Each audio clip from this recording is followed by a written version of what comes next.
En couple, les conflits n'en manquent pas. Il nous arrive parfois de nous retrouver dans des situations qui ne sont toujours pas confortables. Les conflits en couple n'en manquent pas. Et quand ça arrive, faut-il toujours faire recours à une pause dans le couple? C'est la grosse question qui nous a été posée ce soir dans le talk show. C'est autour de cette thématique que nous allons développer nos idées. Et pour ce faire, nous avons promené notre micro dans quelques rues de Cotonou. Nous avons rencontré quelques personnes en couple qui se sont prononcées. Si ça arrive, ces conflits-là, faut-il faire recours à un break dans le couple? Nous leur avons posé la question et ils nous ont répondu. Regardez. Ça arrive, les hommes disent à leurs femmes d'aller rester un peu chez leurs parents pour se reposer un peu. L'homme aussi va rester à l'écart et après on va se réconcilier. Après ce n'est plus ça.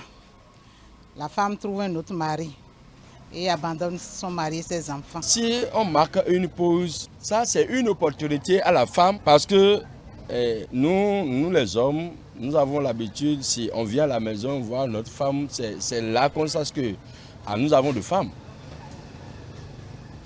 Si le mari aussi vient à la maison et si sa femme le voit, c'est là qu'elle aussi trouve que j'ai un mari. C'est un couteau à double tranchant. Dans un premier temps, ce n'est pas bon à cause des enfants. Ils doivent être éduqués par leurs deux géniteurs. Ces pauses en couple peuvent jouer dans l'éducation des enfants. Il faut donc penser à eux quand les conflits conjugaux surviennent au lieu de faire recours à une pause dans le couple. Ça entraîne le divorce, les trahisons et la femme peut quitter l'homme probablement. Ou bien l'homme peut encore trahir sa femme parce qu'il a aussi une autre ailleurs. Moi, je ne peux jamais tolérer Habib, mais bon, peut-être je ne peux jamais dire à qui que ce soit de vous donner une pause parce que là, la femme peut profiter. Et de telle manière aussi que l'homme aussi peut se profiter. Donc, il y a la séparation.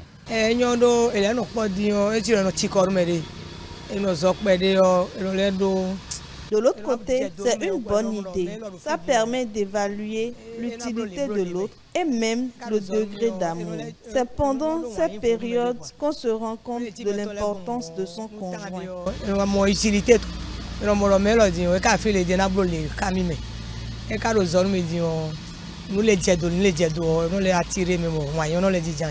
Prendre une pause, ce n'est pas bon. Vous pouvez rester ensemble et les deux familles peuvent se réunir pour discuter. Toutes les causes n'amènent pas au divorce. Mais selon moi, ce n'est pas bon. Si quelque chose arrive dans le foyer, il faut qu'on se comprenne. Il faut chercher une troisième personne qui va dialoguer avec nous. Si en cas c'est les mariés, il faut que leurs parents, leurs marraines viennent dans le couple pour les aider à s'entendre. C'est mieux plus que d'aller rester un peu chez ses parents. Voilà, nous avons quand même voulu sélectionner des personnes très habilitées, des personnes âgées, des personnes ressources, ces gens-là qui sont déjà en couple, qui peuvent se prononcer sur la question. Et voilà ce qu'ils pensent de la thématique. Tout de suite, Wesevi Hambladi, homme déjà au père de famille, j'aimerais bien prendre en premier lieu ton avis. Marquer une pause dans le couple juste à cause d'un conflit, un conflit conjugal. Bonne ou mauvaise idée? C'est une mauvaise idée. Il n'est pas bon de marquer une pause après une dispute entre ta femme et toi. Le pourquoi est que quand tu marques une pause, tu ne sauras comment régler ce problème. Oui. Parce qu'arrivé là-bas, ils vont commencer par lui percer les oreilles. Elle va commencer par entendre au choupodi, c'est déjà trop. Reste un peu ici encore. C'est toi qui l'as envoyé là-bas. Non? Elle va encore plus rester parce qu'elle voulait. Elle a créé l'occasion pour avoir de la liberté. Donc, c'est à toi de toujours fermer le cadenas. Il faut la cadenasser. Sinon, elle sera toujours ailleurs. Ses yeux seront toujours ailleurs. Il n'est pas bon de marquer une pause, de dire, va rester chez tes parents pour une journée même là, ce n'est pas bon. Ben, la pause dont on parle ici, comment est-ce que toi tu la définirais? J'ai fini par rapport et on a discuté et je dis, va rester un peu chez tes parents. Quand je te dis d'aller un peu rester chez tes parents, je te donne l'occasion et de te libérer de moi. Les parents, par exemple là-bas, si c'est déjà une dispute qui a été déjà fait une fois en passant là, si ça a commencé par être un peu, comment dire, 1, 2, 3, 4 là, ils diront, bon, c'est déjà trop. On est fatigué de vous. On est fatigué de vous. Donc, je ne peux plus dire pour vous. Vous-même, il faut dire, et nous aussi, nous allons dire pour nous. En ce moment, tu ne trouves pas de solution, tu vas commencer par fréquenter tes amis. Les amis vont commencer par te dire des mauvaises choses dans les oreilles. Ton mari sera seul.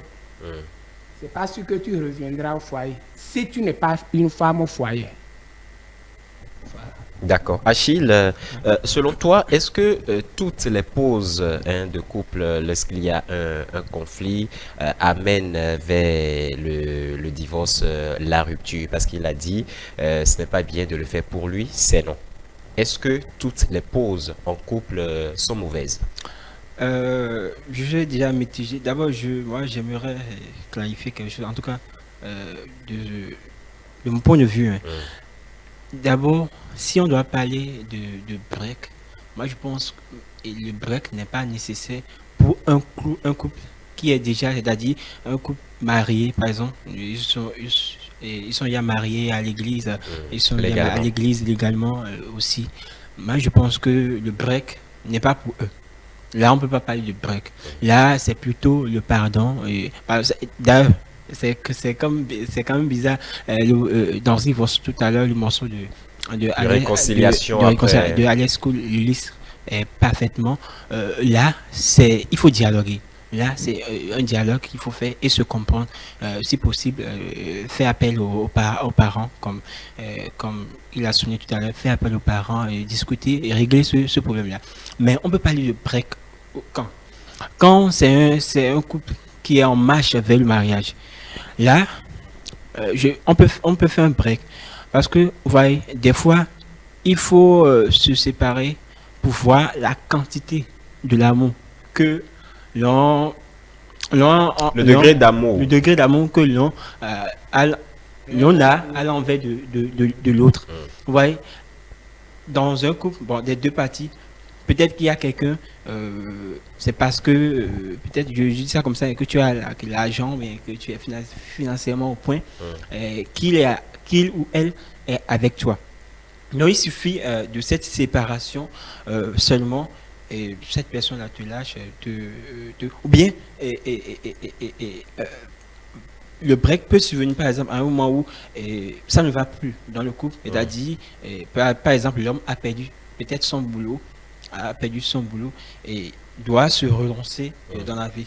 Donc du coup, il dit, bon, ma chérie, bien, oui, ma chérie, je parle de l'homme, ma chérie, je fais un break, histoire Je fais un break? Il fait le break seul? En faisant un break, voilà. D'accord. Histoire de retrouver mes esprits, histoire de chercher quelque chose, voilà, clarifier les choses pour que les choses soient plus stables à nos côtés. Et là, par exemple, je pense que le break peut faire du mal, parce que si en temps la femme là était avec l'homme là à cause de l'argent, à cause de l'argent, je pense que le couple là, c'est fini pour ce couple là, et il y a dissolution. Donc je pense que, comme je l'ai dit, je suis mitigé. Tu es mitigé. Quelque part c'est bon, quelque part ce n'est pas bon. Mais en parlant, tu as dit que on parle de break quand il s'agit d'un couple légalement marié. Non. Non, on parle de break quand c'est un C'est couple. du copinage. Du copinage, voilà, quand ils sont en marche. D'accord, on Là, parle de peut break faire- là, on lorsqu'il peut faire s'agit break. d'un couple qui n'est pas encore légalement Non, marié. là, on Prenons peut le faire cas break. d'un couple légalement marié comme l'exemple de... Oui, de- là, Mais ça, je l'ai oui, dit. c'est du- C'est- le pardon. Le pardon, discuter. Dans un couple, il faut discuter. La discussion, c'est très, très, très important. Il faut discuter, échanger, à dire, ah, tiens, ce que tu m'as fait la dernière fois, c'est pas bien. Et toutes les femmes ne comprennent pas. Ben, c'est à Et vous. même le monsieur aussi, parfois, la femme sera en train de comprendre, mais le monsieur ne comprendra pas. Et c'est cette discordance-là qui les pousse à dire, bon, va rester un peu chez tes parents, c'est déjà fatigant. Moi, je pense que c'est là où la responsabilité des parents doivent intervenir. Là où les parents doivent intervenir. Là, vous êtes obligé de faire appel à vos parents, histoire de régler ce problème. Quel problème ne se règle pas? Quand il y a problème, il y a toujours une solution. Une solution. Donc, du coup, je pense que c'est comme ça on pourrait régler. D'accord. Jacqueline, Oui. Achille vient d'émettre une proposition. Quand ça survient, essayez de communiquer entre vous. Mais il y a certains qui n'arrivent pas à contrôler le collet quand la tension monte. Ne pas faire le break, c'est vrai que c'est mauvais, on le dit. Ne pas le faire, c'est mauvais. Mais quand ça arrive et qu'on n'arrive plus à supporter la présence, même croiser son chéri dans le salon, parce que vous êtes en conflit et tu le croises peut-être, ça te Là, vous êtes tape déjà dans encore le- plus. vous êtes Vous êtes assis déjà, dans le- oui, voilà. et ça te tape encore plus sur le système. Comment faire pour éviter le break? Tu veux éviter ton chéri et tu veux éviter également le break. Dans ce cas-là, quelle alternative est-ce qu'on peut chercher ou prendre? Alternative. Moi, je dirais déjà que le break n'est pas toujours mauvais. Ce n'est pas toujours mauvais parce que quand tu es dans une relation où plus rien ne va, encore que vous n'êtes pas vraiment marié, vous êtes en copinage, donc comme on le dit si bien chez nous, vous marchez ensemble à force de mieux vous connaître. Donc, si à tout moment vous avez des problèmes qui surviennent, je pense que le mieux, c'est de marquer une pause. Et il y a des gens qui ont marqué la pause et après un temps ont repris. D'autres, c'était la rupture. Moi, je dirais, si ça ne va plus, que chacun prenne son chemin et c'est tout. Quand vous n'êtes pas marié. Même quand vous êtes marié, il y a le divorce qui est là. Je ne serais pas là en train de dire, bon, ça ira jusqu'à perdre la vie. Parce que nous avons tellement d'exemples, beaucoup de femmes qui ont perdu la vie parce qu'elles ne veulent pas quitter leur foyer, alors qu'elles savent très bien que ça ne va plus rien ne marche. Mais elles s'entêtent, elles se disent, bon, la société, qu'en dira-t-on, les parents et tout. Parce que les parents aussi, ça n'a pas toujours été facile, mais ils sont quand même restés ensemble. Donc, je vais essayer. Moi, je ne suis pas dans cette logique-là. Quand vous avez des problèmes, essayez de les résoudre. Si vous êtes incapable de résoudre ces problèmes vous-même, dirigez-vous vers un coach matrimonial si possible ou bien impliquez les parents. Mais il n'est pas toujours... moi, je pense qu'il n'est pas... toujours bien d'impliquer les parents quand on a tout le temps des problèmes. Quand c'est un problème qui est à un niveau vraiment élevé, qu'on ne peut plus gérer, là, on peut impliquer les parents. Mais dans le cas contraire, c'est mieux d'essayer de voir entre nous. Si ça ne marche pas entre nous, un coach, si ça ne marche pas avec le coach, les parents, si là, les parents n'arrivent à rien faire, le divorce, tout simplement, quand on est marié. Quand on n'est pas marié, on est en copinage, tout simplement. Chacun prend son chemin, puis c'est tout. Voilà. Donc, pour moi, je dirais que c'est pas si mauvais que ça. Oui. Donc finalement, tu es aussi mitigé. Ah oui. Comme je Achille. suis mitigée, mais je reste sur ma position. Si ça ne va pas, on part. Au lieu de faire recours au break, il faut plutôt faire recours au divorce. Oui, si ça ne va pas, non, mais on est en couple, bon, on peut faire, bon, en couple, est-ce que c'est facile de faire du break? On peut peut-être le faire voir encore que si on a déjà des enfants, c'est pas facile de tourner le dos à tout ce qu'on a eu à faire, les enfants aussi, surtout les femmes qui disent, bon, et une autre femme viendra maltraiter mes enfants, donc je vais rester. Le break intervient lorsque les autres n'ont pas pu résoudre le problème, vous n'avez pas pu, le coach n'a pas pu, les parents n'ont pas pu. Si vous décidez de commun accord, de mettre une petite pause, d'accord. Si ça ne marche pas, vous divorcez tout simplement et chacun prend son chemin.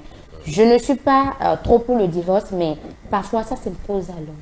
Moi, déjà, pour revenir sur En attendant, Joa doit prendre la parole. Il n'a pas encore parlé jusque-là. Et justement, Achille donnait un exemple. Toutefois, ce n'est pas les conflits qui amènent au break. Parfois, vous pouvez vous retrouver face à une situation financière ou d'autres situations, pas forcément le conflit qui peut vous amener au break. Oui, justement, c'est pas forcément les problèmes, les conflits qui peuvent nous amener à prendre une pause avec sa conjointe ou son conjoint. On peut décider de prendre une pause pour penser à sa vie soi-même, ce qu'on veut, ce qu'on cherche, si ça ne va pas. Et aussi, prendre une pause, si on n'est pas encore marié, comme l'a dit, si on n'est pas encore marié, parfois prendre une pause pour tester l'amour, la sincérité et la fidélité de son conjoint. Maintenant, si on est marié, comme Jacqueline l'a dit, si ça ne va pas, s'il n'y a plus l'amour, prenons une pause, carrément le divorce. C'est mieux. S'il n'y a plus l'amour, prenons une pause carrément, allons au divorce. Voilà, mais quelque part, oui, le break peut repimenter l'amour. Une dame l'a dit dans l'élément. Quand nous sommes loin, il y a de ces personnes-là qui sentent plus le besoin et le manque de l'autre quand il est loin. Oui, ça veut dire que là, peut-être le il y a toujours amener... un peu d'amour. Il y a toujours un peu d'amour. C'est pourquoi il dit s'il n'y a plus de l'amour, on n'a qu'à divorcer. Et ça, je dis, ça c'est le divorce. Peut-être après que vous avez divorcé, l'amour peut renaître. L'autre peut dire, ah, tiens, si le monsieur a été ici, il aurait fait ça, il aurait fait ça. Si la dame a été ici, il aurait fait ça. Là, on ne peut plus parler de break. Là, c'est le divorce. C'est ce que moi je voulais qu'on Je ne t'ai pas cerné. Vous dites? Si on ressent le manque de l'autre, là, il n'y a plus break. Non, je dis... je l'avais déjà expliqué, je disais que le break, on ne peut pas parler du break au niveau d'un couple bien assis où c'est marié, légalement marié, justement. tout. Maintenant, si dans un couple qui est légalement marié, si l'on doit arriver à un break, c'est plus un break, c'est plutôt le divorce. Parce que, comme Jacqueline l'a dit, et vous avez tenté entre vous de discuter, mais ça n'a pas marché. Vous avez fait appel à vos parents, ça n'a pas marché. Je pense que là maintenant, c'est plus quand vous décidez de faire une pause, là, c'est plus une pause au fait. Je suis désolé de c'est plus une pause au fait. Lorsqu'il disait, c'est plus une pause. Ça peut toutefois être une pause. En couple. Non, on peut pas faire de pause lorsqu'on est légalement marié. Bah, jamais. Le mariage, c'est pour le meilleur et pour le pire. Non, ouais, on peut faire. Moi, je connais des gens qui fait des pauses et puis après, sont revenus. Quelle pause? C'est à ce moment-là, l'homme va commencer par sortir la nuit, aller se taper des ce que la femme lui dit. Même si la fille est là et que l'homme a envie d'aller se taper d'autres femmes, il va le faire. Non, prenons le cas où l'homme est plutôt sérieux. Est sérieux. Et la femme aussi. Est sérieuse. Mais quand ce moment-là arrive, là, les idées commencent à rentrer par la tête. Là, maintenant, elle n'est plus là. Je dois faire ma vie. Mais quand même. Pour ne pas se faire du mal, c'est mieux de s'éloigner pendant un moment. Parce qu'il y a d'autres. Il a bien dit. Quand tu vois la personne, cette personne t'énerve, genre. C'est ça, la personne t'énerve. Tu divorces avec la personne. C'est plus que. On ne peut pas tout de suite faire recours au divorce. Non, on ne peut pas. Mais ce qu'on refuse, on ne peut pas prendre de pause dans un couple bien assis. Bien assis, marié. Jamais. Je vous dis le contraire avec un exemple. Oui. Et l'exemple, je vous l'assure, pas parce que je suis à la télé, ça s'est passé dans ma propre famille. Et c'est une connaissance. Je tais le nom, ils sont mariés, ils ont un enfant et le conflit est arrivé. Les parents ont tout dit, personne ne voulait plus revoir l'autre. Et ils se sont séparés. Mais figurez-vous que la dame, elle a eu un enfant dehors, ailleurs. Ouais, c'est ça, c'est ce qu'on dit. Là-bas, elle ne s'est pas mariée légalement, elle a eu un enfant dehors. Mais après, les deux se sont réconciliés. Parce que ça c'est pas si c'est ce pas une pause. n'est pas une pause, c'est quoi? Arrêtez ça c'est pas une pause. Ça c'est pas une pause. Ça ils ont divorcé depuis et après ils ont voulu encore quand même se remettre ensemble. Ça c'est pas renaître les choses. Je crois que si on va continuer, on va trop. On ne peut pas prendre de pause dans un couple bien. Dans un couple bien assis. C'est noté. Si on doit continuer là, le temps nous presse. On ne pourra même plus faire notre dernier tour de table, malheureusement, fidèles téléspectateurs. Merci d'avoir suivi le Talk Show. Et tout de suite, c'est Jacqueline Alavo qui nous envoie sur le terrain.